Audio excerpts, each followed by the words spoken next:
बच्चों, विगत दिनों हम सभी भारत का संविधान क्यों और कैसे इस विषय पर चर्चा कर रहे थे। आइए आज हम भारत में संविधान सभा का गठन कैसे हुआ इस विषय पर चर्चा करेंगे। भारतीय राष्ट्रीय कांग्रेस ने आधिकारिक तौर पर पहली बार सन 1935 में एक संविधान सभा की मांग की थी। यह विचार M.N. राय ने दिया था। ब्रिटिश सरकार ने सन 1940 के अगस्त प्रस्ताव में कांग्रेस की इस बात को मान लिया था।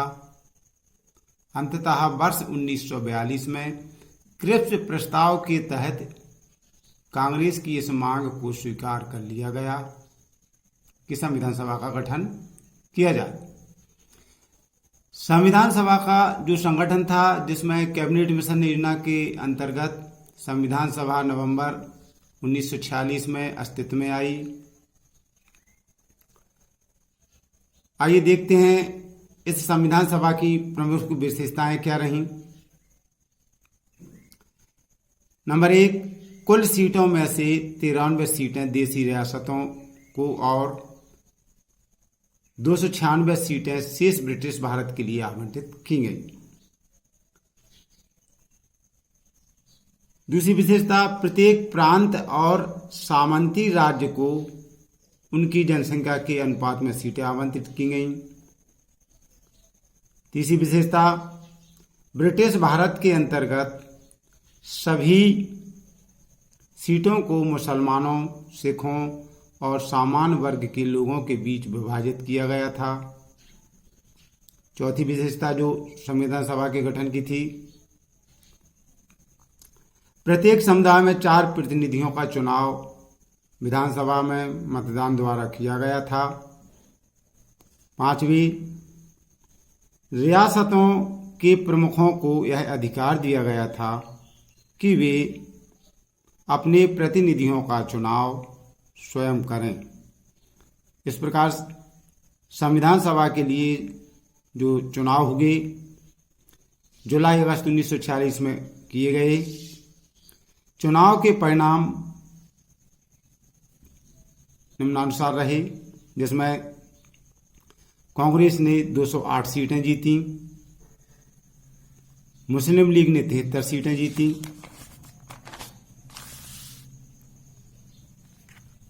छोटे समूहों और निर्दलीय समूह जो थे उन्होंने लगभग 15 सीटें जीती। पहली बैठक केवल 211 सदस्यों के साथ 9 दिसंबर 1946 को आयोजित की गई थी। इस बैठक का मुस्लिम लीग ने बहिष्कार किया था। रियासत जो अगली विशेषता थी, रियासत जो परिणाम थे, रियासतों ने चुनाव से दूर रहने का फैसला किया, अतः उनकी सीटें खाली रह गई। यद्यपि बच्चों, जो संविधान सभा का चुनाव किया गया, संविधान सभा का जो चुनाव किया गया, उसका उद्देश्य भारतीय संविधान की रचना के लिए किया गया था चुनाव। यानी जो संविधान सभा बनी, संविधान सभा का जो चुनाव किया गया, ये इसलिए करवाया गया कि भारतीय संविधान की रचना की जाए इस निर्वाचित संविधान सभा द्वारा। ब्रिटेन से स्वतंत्र होने के बाद संविधान सभा के सदस्य ही संसद के सदस्य बने। जैसे ही देश स्वतंत्र हुआ और स्वतंत्रता के बाद जो संविधान सभा के चुनाव हुए और जो संविधान सभा के चयनित सदस्य थे, उन्हीं को स्वतंत्रता के बाद प्रथम संसद के सदस्य बनाए गए या बनाए गए। क्योंकि बच्चों, भारतीय संविधान के लिए जुलाई और अगस्त 1946 में चुनाव हुए थे तथा संविधान सभा की पहली बैठक दिसंबर 1946 को आहूत की गई। इसके तत्काल बाद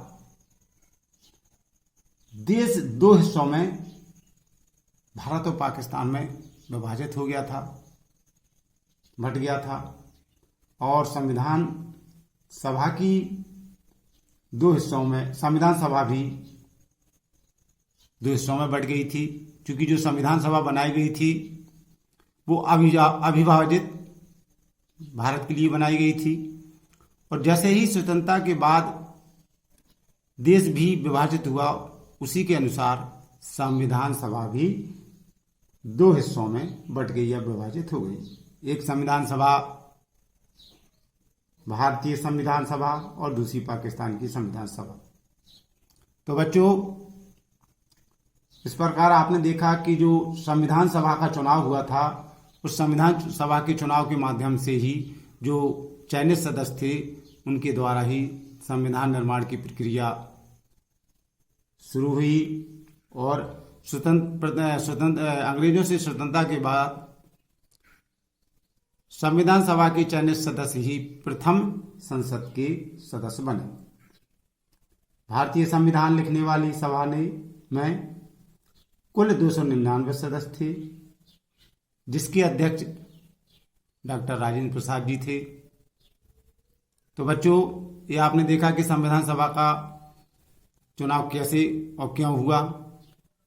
यद्यपि जून 1947 को माउंटबेटन योजना की स्वीकृति के बाद अधिकांश रियासतों के लोग इसमें शामिल हो गए। इस योजना के बाद एक महत्वपूर्ण परिवर्तन भी हुआ, जिसमें संविधान सभा को पूरी तरह से एक संप्रभु निकाय घोषित कर दिया गया और उसे विधानसभा के रूप में स्वीकार कर लिया गया। तो बच्चों, देखा आपने कि स्वतंत्रता के बाद भारत संविधान के गठन की प्रक्रिया हुई, संविधान सभा का संगठन कैसे हुआ और संविधान सभा कब अस्तित्व में आई। संविधान सभा की जो विशेषताएं थी वो आपने देखी और जो संविधान सभा के लिए 1946 में चुनाव आयोजित किए हुए थे, उसमें चुनाव के जो परिणाम थे वो मैंने आपको बताया और इस प्रकार से संविधान सभा का चुनाव, विशेषताएं, गठन और उसके बाद देश के संविधान निर्माण की प्रक्रिया शुरू हुई। तो बच्चों, आने वाले अगले दिन हम संविधान सभा में जो संविधान सभा थी, संविधान बनाने वाली सभा थी, उसमें कौन कौन सी विभिन्न समितियां बनाई गईं और संविधान की रचना कैसे हुई, इस बारे में अगले दिन मैं चर्चा करूंगा। आज के लिए इतना ही। धन्यवाद।